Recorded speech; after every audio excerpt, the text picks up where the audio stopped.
వెంకటేశాయ. తప్పకుండా ఈ వీడియోని లైక్ చేసి నన్ను ఆదరించగలరు. మీకేమైనా డౌట్స్ ఉంటే కామెంట్ సెక్షన్లో అడగండి. మీ అందరికీ నేను సమాధానం చెప్పడం జరుగుతుంది. అలాగే మన channel WhatsApp, Telegram link comment సెక్షన్లో ఇస్తాను. అక్కడ వచ్చి అన్ని అప్డేట్స్ తెలుసుకోగలరు. ఈరోజు ముఖ్యమైన సమాచారం ఏమిటి అంటే, ఈరోజు ఉదయం 10 గంటలకు సెప్టెంబర్ 8వ తారీఖు సంబంధించి 300 రూపాయల స్పెషల్ ఎంట్రీ దర్శనం టికెట్లు విడుదలవుతున్నాయి. ఈరోజు మధ్యాహ్నం 3 గంటలకు సెప్టెంబర్ 8కి సంబంధించి వయోవృద్ధులు వికలాంగుల దర్శన టికెట్లు విడుదలవుతున్నాయి. అందరూ బుక్ చేసుకోండి. దీనికి సంబంధించిన అప్డేట్ నేను నిన్న కూడా చెప్పాను, మరలా చెప్తున్నాను. అందరూ బుక్ చేసుకోండి. 8వ తారీఖు సంబంధించి 300 రూపాయలు వయోవృద్ధులు వికలాంగుల కోట ఈరోజు విడుదలవుతుంది. ఓకేనా?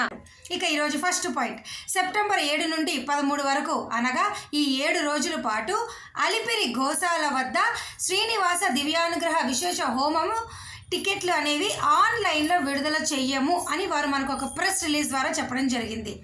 దాని ముఖ్య కారణము అక్కడ ఉన్నటువంటి చెట్లను కొట్టివేయటము, అలాగే రినోవేషను, మిగతా రిపేర్ వర్క్స్ చేస్తున్నారు. కాబట్టి ఈ 7 రోజులకు సంబంధించి హోమం టికెట్లు మనకు విడుదల చేయరు, రద్దు చేస్తున్నట్టు మనకు ఒక ప్రెస్ రిలీజ్ అయితే రావడం జరిగింది. గత నెలలో వీటిని బ్లాక్ చేశారు, మరలా విడుదల చేస్తారా అని చాలామంది అడిగారు కదా. మీ అందరికీ సమాధానం దొరికినట్టే కదా. దీని కారణంగా ఈ ఆన్లైన్ హోమం టికెట్లు బుక్ చేసుకున్న ప్రతి భక్తులు కూడా హోమంకి 500, 300 ఏమో దర్శన టికెట్ తిరుమల కొండపైన, అంటే మొత్తం 800 రూపాయలు ఈ టికెట్. ఈ టికెట్లు అనేవి రద్దు చేశారు. ఈ 300 రూపాయలు సెకండ్ ఆల్టర్నేటివ్ అంటాం కదా, డైరెక్ట్గా కాకుండా ఇలా బుక్ చేసుకునే విధానం అనేది రద్దు చేయటం ఈ 7 రోజులకి జరిగింది. ఓకేనా? ఇక ఈరోజు సెకండ్ పాయింట్, శ్రీవారి సేవ, జనరల్ సేవ, నవనీత సేవ, పరకామణి సేవ, ఈ గ్రూప్ సేవ బుక్ చేసుకునే వెబ్సైట్లో మార్పు జరిగింది. స్క్రీన్ కూడా కొద్దిగా మారింది. ఆ స్క్రీన్ కూడా నేను మీకు చూపిస్తాను, చూడండి. గత నెలల్లో ఇలా లేదు, ఇప్పుడు మారింది. దయచేసి ఈ విషయం మీరు గమనించగలరు.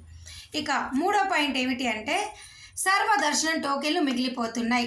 నిన్న కూడా సాయంత్రము 4 గంటలు 5 గంటలకి కూడా నిన్నటి టికెట్లు మిగిలిపోయాయి. ఓకేనా? దయచేసి ఈ విషయం తెలుసుకోండి.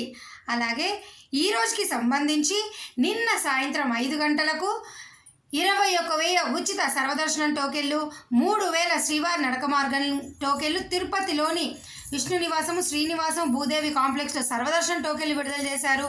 అలిపిరి భూదేవి కాంప్లెక్స్ వద్ద శ్రీవారి నడక మార్గం టోకెళ్ళు విడుదల చేశారు. ఇవన్నీ కూడా ఈరోజు ఉదయం 6 గంటల వరకు కూడా ఉన్నాయి. గత 3-4 రోజుల నుంచి ఏ రోజు టోకెన్లు ఆ రోజు అవ్వడం లేదు, మరుసటి రోజు టోకెన్లు కూడా ఉంటున్నాయి. అనగా సపోజ్ ఈ రోజు టోకెన్లు నిన్న విడుదల చేశారు కదండి, సాధారణంగా నిన్న అర్ధరాత్రి అయిపోవాలి లేదా తెల్లవారుజామున అయిపోవాలి, కానీ అలా జరగట్లా. ఈ రోజు కూడా ఉంటున్నాయి. అంటే మీరు ఈ రోజు తిరుపతి వచ్చినా ఈ రోజు టోకెన్లు తీసుకొని ఈ రోజు దర్శనం చేసుకునే అవకాశం అయితే ప్రస్తుత పరిస్థితిలో ఉన్నది. దయచేసి మరి ఈ విషయం తెలుసుకోవాలి. ఓకేనా? అలిపిరి శ్రీవారి నడక మార్గం టైమింగ్స్ కూడా నేను ఫస్ట్ వీడియో స్టార్టింగ్లోని ఇట్లా స్క్రీన్ పైన పెట్టాను, ఒకసారి చూడండి. అలిపిరి నడక మార్గం వాళ్ళకి టోకెన్లు ఇవ్వట్లేదు. ఈ సెప్టెంబర్ వచ్చేవారు దయచేసి తెలుసుకోండి, ఎటువంటి దర్శన టికెట్లు మీకు లేవు. కేవలము సర్వదర్శన టోకెన్లు, నడక మార్గం టోకెన్లు ఒకరోజు ముందు వచ్చి తీసుకోవాలి. అక్టోబర్ వరకు అన్ని టికెట్లు అయిపోయాయి. నవంబర్ వాళ్ళకి ఈ నెల సెప్టెంబర్ 18 తర్వాత అన్ని టికెట్లు విడుదలవుతాయి. అఫీషియల్ ప్రెస్ రిలీజ్ రాగానే మీ ముందుకు నేను రావడం జరుగుతుంది. ఈ వీడియో ఇంతటితో సెలవు తీసుకుంటున్నాను. ధన్యవాదాలు. Thanks for watching.